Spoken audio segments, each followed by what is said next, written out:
नमस्कार दोस्तों, ASB news India के डिजिटल पैनल आपके अपने Facebook page, YouTube channel Amrish Baliyan पर आप सबका हार्दिक स्वागत है, अभिनंदन है। मुजफ्फरनगर में आज भारतीय जनता पार्टी और राष्ट्रीय लोकदल के गठबंधन की बड़ी रैली हुई, जिसमें केंद्रीय मंत्री अमित शाह और राष्ट्रीय लोकदल अध्यक्ष जयंत चौधरी पहुंचे। बड़ी तादाद में सैलाब भी यहाँ पहुंचा। तो चौधरी साहब, किस तरह का माहौल आप पश्चिमी उत्तर प्रदेश में इस वक्त देख रहे लोग इंतजार कर रहे हैं कि वोट डालने का वक्त आ जाए। लोगों ने मन तो बना ही रखा है।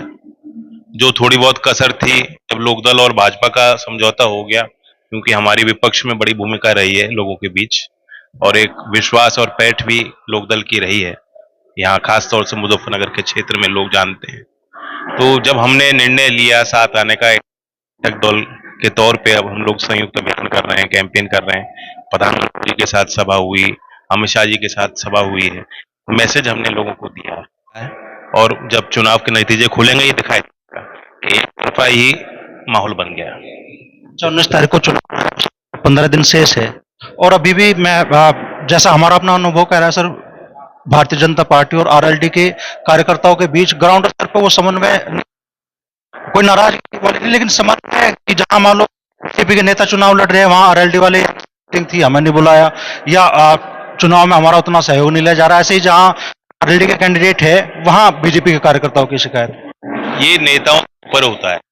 देखो, सरकार, भारत सरकार इनकी है, और इन्होंने निर्णय लिया चौधरी चरण सिंह जी को भारत, इससे ज्यादा सम्मान नहीं मिल सकता। तो जो भी किसान को, जो लोग हैं, जो मतदाता हैं, वो इस बात को समझ रहे हैं, इस निर्णय के महत्व को समझ रहे हैं, जान रहे हैं, और बेहद खुश हैं। आज हम सरकार के निर्णय में शामिल हैं, सरकार में हमारे प्रतिनिधि बैठे हैं, और लोगों का भला करने के लिए हम लोगों ने गठबंधन किया। किसान का भला कैसे होगा? यहाँ गन्ने का बड़ा उत्पाद है, अपनी मंडी प्रसिद्ध है, मुजफ्फरनगर का गोट उद्योग, यहाँ के नौजवानों को कैसे बेहतर नौकरियां मिले, और कैसे विकास हो इस क्षेत्र का, इन चीजों को आगे रख के हमने गठबंधन किया। अच्छा, आप बड़ा इशारा कर रहे हैं, स्पष्ट तौर पे आप कह नहीं रहे हैं, लेकिन इशारा आपका बड़ा है कि जो आपने अमरोहा में कहा, ये सामने जो गन्ने के खेत खड़े हैं, जब एनडीए 400 पार होगा तो फिर गन्ने का भाव भी 400 पार होगा। अपने आप किसान का हक बनेगा। किसान इतना कुछ कर रहा है, सरकार को दोबारा लौटा रहा है, तीसरी बार मैंडेट अगर केंद्र सरकार एनडीए को मिलती है तो प्राथमिकता किसानों की, इसमें कोई दो राय नहीं है। उसमें बड़ा पहलू यह है कि लाभ मिले। जिन फसलों में एमएसपी है उसमें सरकार की प्राथमिकता होनी चाहिए। ज्यादा से ज्यादा किसानों को एमएसपी का लाभ कैसे मिलेगा, इसके लिए मंडी पेश करना होगा। यूपी में मंडियां है ही नहीं, यहाँ के किसान मजबूर होते हैं, हरियाणा में जाके बेचते हैं। तो ये सारी योजनाओं पे हम लोग और काम करेंगे। और हमने देखा है कि आज इस सरकार और पूर्व की सरकारों में इतना फर्क है कि पहले मलाई मारने को और बिचौलिया बन के अपना फायदा लेने के लिए बहुत लोग सामने आ जाते थे, आड़े आते थे, और इसलिए योजनाएं कितनी बढ़िया धरातल कामयाब नहीं होती थी। आज जनता को भी विश्वास है, और ये उन्होंने देख लिया, परख लिया। आप विपक्ष में थे, संघर्ष की राह पे आप थे, अब आप सत्ता की तरफ चल रहे हैं, तो किसानों की जो समस्या है उनके समाधान की भी राह खुलेगी। बिल्कुल रखा जाएगा। जब हम सरकार पे के साथ बैठेंगे, हम मेज पे होंगे, तो ये हमारी जिम्मेदारी बनती है कि हम उनकी वकालत करें। जो हमारे लोग हैं, जो किसान हैं, जो गरीब है, सरकारें उन्हीं के लिए बनाई जाती है। जो भी हमें मौका मिलेगा, जितनी हमें ताकत है, उसको झोंक देंगे। जब विपक्ष में थे तो आपके पास एक तर्क भी था, और वाजिब तर्क था कि साहब हम विपक्ष में हैं, हमारे हाथ में चीजें नहीं हैं। आप शामली आए भुगतान के लिए, आपने कहा कि हम, अगर हमारे हाथ में ताकत होती तो निश्चित तौर पर हम कुछ करते। तो क्या अब, चूंकि अब आप सत्ता का हिस्सा बनने जा रहे हैं, अभी आप खुद नहीं है लेकिन सत्ता का हिस्सा आप बनने जा रहे हैं, तो क्या अब किसानों की उम्मीदों का भार भी आपके कंधों पर होगा? अब आप ये कह के तो बच नहीं सकते साहब हम सत्ता में नहीं है। बचने का कोई सवाल नहीं, हमें यही रहना है। हमारे लोग हैं, हमारा परिवार है, हमारी जवाबदेही उनके प्रति बनती है। और सरकार में याद करें, लोग जब जब चौधरी अजीत सिंह जी को ताकत दी, उनके हाथ में कोई कलम आई, हमारे जनप्रतिनिधि के कहने से काम होने शुरू हुए, तो लोगों को उसका लाभ मिला। ऐसे काम हम लोगों ने पहले भी किए हैं। अब 20 साल बाद हम यूपी के सरकार में शामिल हुए, मुझे खुशी है, हम शामिल हुए, और कुछ ही दिनों बाद मुख्यमंत्री ने घोषणा की कि जो बिजली के बिल जो वसूले जा रहे थे किसानों से, वो माफ हुए। तो एक कदम उठाया, एक पहल की उन्होंने। यानी इनके मन में भी है कि किसानों के लिए हम कैसे बेहतर काम करें। दोनों चीज मिलेंगे, कुछ उनकी इच्छा शक्ति, कुछ लोकदल की ताकत, और लोकदल का जो विश्वास किसानों के बीच है, तो कामयाबी मिलेगी।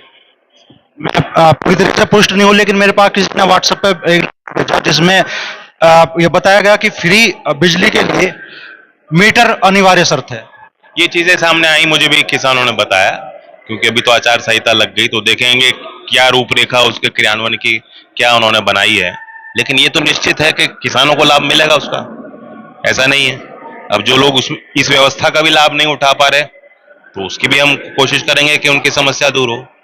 तो वेस्ट यूपी में किन सीटों पे आप मुकाबला देख, आप मान रहे हैं कि जीते सुनिश्चित है गठबंधन? नहीं, देखिए, चुनाव में जो ये मान ले कि जीत हमारी सुनिश्चित है, वो तो घर बैठ जाएगा। तो ये तो कोई मानना ही नहीं चाहिए। जहां कांटे की लड़ाई हो वहां और जोर लगाओ, और जहां आपको लग रहा है कि कोई चुनाव ही नहीं, हम जीते रखें, तो वहां भी जोर लगाना है। तो कोई ढील हमें नहीं देनी। कार्यकर्ता जमीन पे मेहनत करें, जिस हिसाब से छोटा चुनाव लड़ा जाता है, जिस हिसाब से प्रधानी लोग लड़ते हैं, गांव गांव में घर घर जाते हैं, वोट मांगते हैं, हमारी जिम्मेदारी बनती है। अगर हमने ढील दे दी तो फिर पछतावा बाद में होता रहेगा। पछताना नहीं है, सरकार को ताकत देनी है। जो ताकत देना चाहते हैं, हमारे हाथ मजबूत करना चाहते हैं, हमारी कलम में ताकत देना चाहते हैं, तो कोई कसर ना छोड़ें, अपने घर की वोट सब दिलवाएं।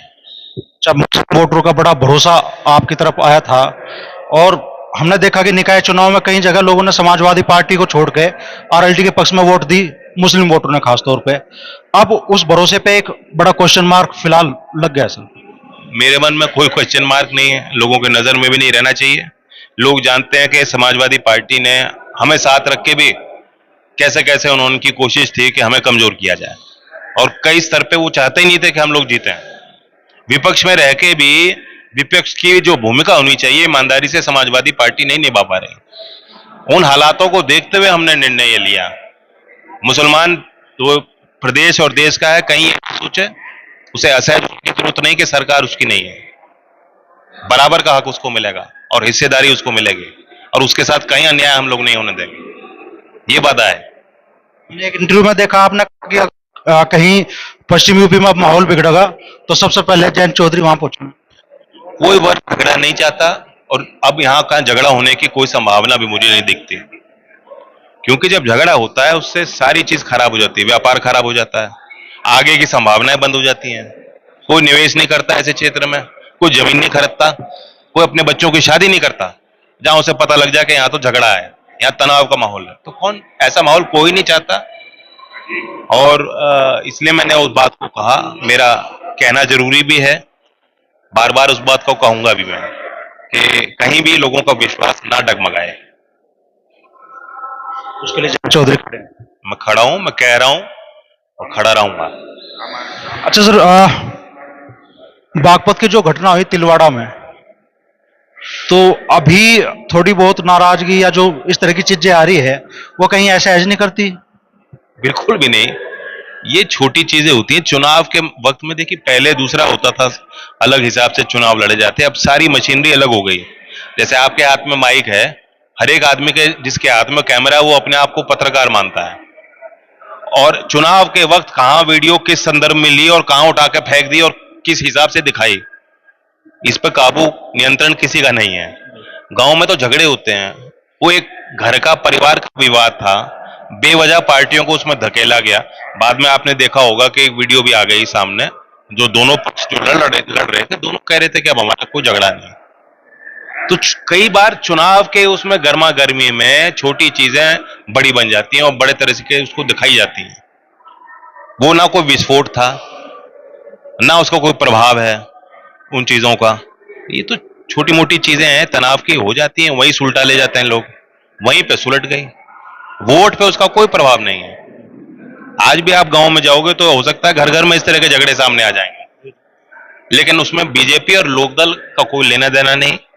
ये बात है कि कोई हमारा कार्यकर्ता हो, कोई उनका कार्यकर्ता हो, लेकिन जब राजनीतिक फैसला लेना है, जब राजनीतिक फैसलों को निपटने की बात आएगी, तो कोई पीछे नहीं हटेगा। क्या भरोसा अब आप इस किसान वर्ग को, जो अब से 1.5 महीने पहले तक जिसकी बात अलग थी, आज आप तो अपना स्टैंड आपने बदल लिया, तो आपके समर्थकों को भी अपना स्टैंड बदलना पड़ रहा है अब। कोई स्टैंड बदलने की जरूरत नहीं, मुद्दे नहीं बदलते। देश की वही समस्या आज भी हैं जो पहले भी थी, उन्हीं समस्याओं पे हम प्रकाश डालते थे। यह है कि सरकार में रह के आपकी अलग भाषा और मर्यादा होती है, जब आप विपक्ष में हो आपकी अलग भूमिका होती है, लेकिन उन्हीं समस्याओं के समाधान के लिए हम तत्पर हैं। बस लास्ट क्वेश्चन मैं कर रहा हूं सर आपसे। मुजफ्फरनगर में याद दिलाई जा रही है चौधरी अजीत सिंह जी के चुनाव की, उनकी हार की, और कहा जा रहा है कि उनकी हार का प्रतिशोध हम लेंगे। उनकी हार याद याद मत दिलाओ लोगों को। उनकी मुस्कुराहट, उनका व्यवहार, उनकी कोशिश किसान वर्ग के लिए, उनके किए गए काम, उनकी जीत, मुजफ्फरनगर के लोगों को उनकी जीत याद रखनी चाहिए। हार हो गई चौधरी साहब पे, उसका कोई फर्क नहीं पड़ा। हारने के बाद भी चौधरी अजीत सिंह जी ने यहीं आके कहा, शाहपुर में ही कहा था कि आपका मुझ पे बराबर का हक बनता है, हार जीत से मुझे कोई चिंता नहीं। ये चौधरी अजीत सिंह जी के ही बोल थे। आज जो लोग उनकी याद दिला रहे हैं, अच्छा रहता है कि जीवन भर उनके साथ भी वो लोग खड़े होते हैं। उन लोगों ने वो वही लोग साथ नहीं रहे, अब अपने फायदे के लिए चौधरी अजीत सिंह जी का नाम ले रहे हैं। मैं आपसे पूछना चाहता हूं, अभी चौधरी चरण सिंह जी को भारत रत्न दिया गया। जो लोग जब हम उनके साथ थे, उनकी जुबान पे चौधरी चरण सिंह जी का नाम आता था, सिर्फ वोट लेने के लिए। भारत रत्न जैसे ऐतिहासिक निर्णय का भी ये लोग स्वागत नहीं कर पाए। आप उनके पार्टी के हैंडल को उठा के देख लीजिए, उनके नेताओं के सोशल मीडिया को देख लीजिए, एक बधाई का संदेश भी देश के किसानों के लिए वो नहीं दे पाए। आखिरी सवाल बस, जयंत चौधरी अब सत्ता में आ गया तो क्या चाल चरित्र चेहरा जयंत चौधरी का नहीं बदला? वही हूं मैं, थैंक यू। तो बड़ी बात जयंत चौधरी कह रहे हैं कि भले ही वो सत्ता का हिस्सा बन गए हो, लेकिन उनके मुद्दे और विचार